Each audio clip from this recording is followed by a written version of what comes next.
সূরা আত-তাহরিম মদিনায় অবতীর্ণ। আয়াত 12 রুকু 2। বিসমিল্লাহির রহমানির রহিম।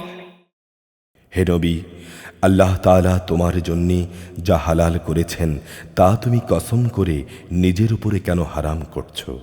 তুমি কি এর মাধ্যমে তোমার স্ত্রীদের খুশি কামনা করতে চাও? আসলে আল্লাহ তাআলাই হচ্ছেন ক্ষমার আধার, পরম দয়ালু। আল্লাহ তাআলা তো তোমাদের শপথ থেকে রেহাই পাওয়ার জন্যে কাফারার একটা পথ নির্ধারণ করে দিয়েছেন। মূলত আল্লাহ তাআলাই হচ্ছেন তোমাদের একমাত্র সহায়। তিনিই সর্বজ্ঞ, তিনিই প্রজ্ঞাময়।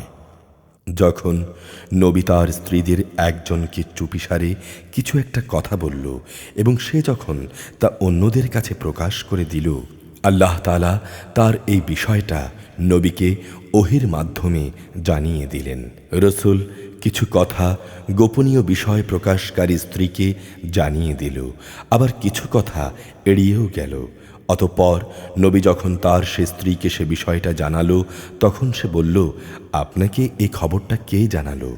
নবী বলল, আমাকে জানিয়েছেন সেই মহান আল্লাহ তাআলা, যিনি সর্বজ্ঞ, সম্যক জ্ঞাত। যে দুজন স্ত্রী এর সাথে জড়িত, নবী তাদের উভয়কে ডেকে বলল, তোমরা দুজন যদি আল্লাহর কাছে তওবা করো তাহলে তা তোমাদের জন্যে ভালো, কেননা তোমাদের উভয়ের মন অন্যায় ও বাঁকা পথের দিকে কিছুটা ঝুঁকে পড়েছিল। আর যদি তোমরা উভয় তার বিরুদ্ধে একে অপরের পৃষ্ঠপোষকতা করো তাহলে জেনে রাখো আল্লাহ তাআলাই তাঁর নবীর সহায়। তাছাড়াও তার সাথে রয়েছে জিব্রাইল ফেরেশতা ও নেককার মুসলমানের দল।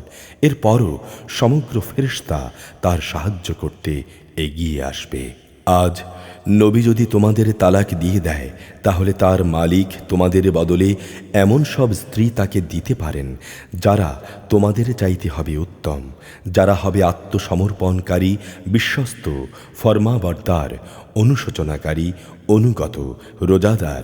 হতে পারে তারা কুমারী, হতে পারে অকুমারী। হে ঈমানদার লোকেরা, তোমরা নিজেদের ও নিজেদের পরিবার পরিজনদের জাহান্নামের সেই কঠিন আগুন থেকে বাঁচাও। তার জ্বালানি হবে মানুষ আর পাথর। সে জাহান্নামের প্রহরা যাদের উপর অর্পিত, সেসব ফেরেশতা সবাই হচ্ছে নির্মম ও কঠোর। তারা আল্লাহর কোনো আদেশই অমান্য করবে না।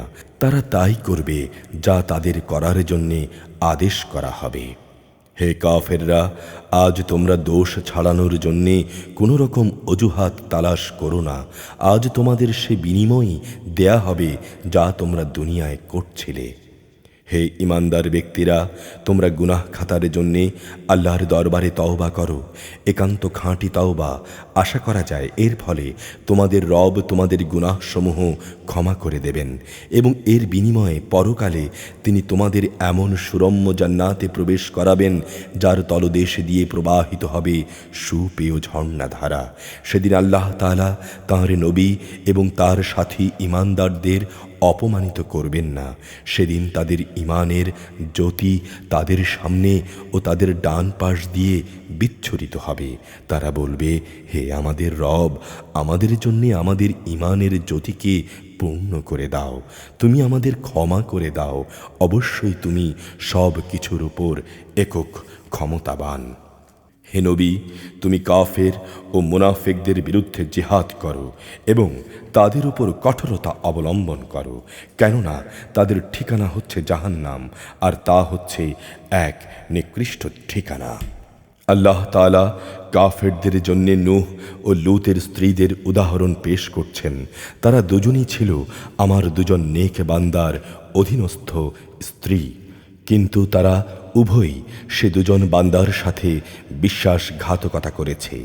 অতএব আল্লাহর আযাব থেকে তারা নবী হওয়া সত্ত্বেও কিছুই এদের বাঁচাতে পারল না। বরং তাদের বলা হলো, তোমরা আজ প্রবেশ করো জাহান্নামের আগুনে, যারা এখানে প্রবেশ করেছে তাদের সবার সাথে। একইভাবে আল্লাহ তাআলা মুমিনদের জন্যে ফেরাউনের স্ত্রীকে অনুকরণযোগ্য এক উদাহরণ হিসেবে পেশ করেছেন। সে প্রার্থনা করেছিল, হে রব, জান্নাতে তোমার পাশে তুমি আমার জন্যে একখানা ঘর বানিয়ে দিও।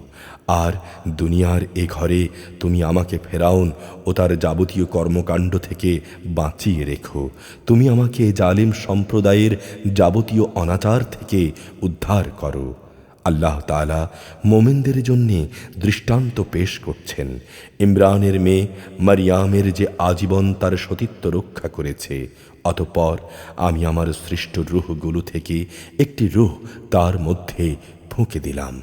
সে তার মালিকের কথা ও তার প্রেরিত কিতাব সমূহের উপর পুরোপুরি বিশ্বাস স্থাপন করেছে।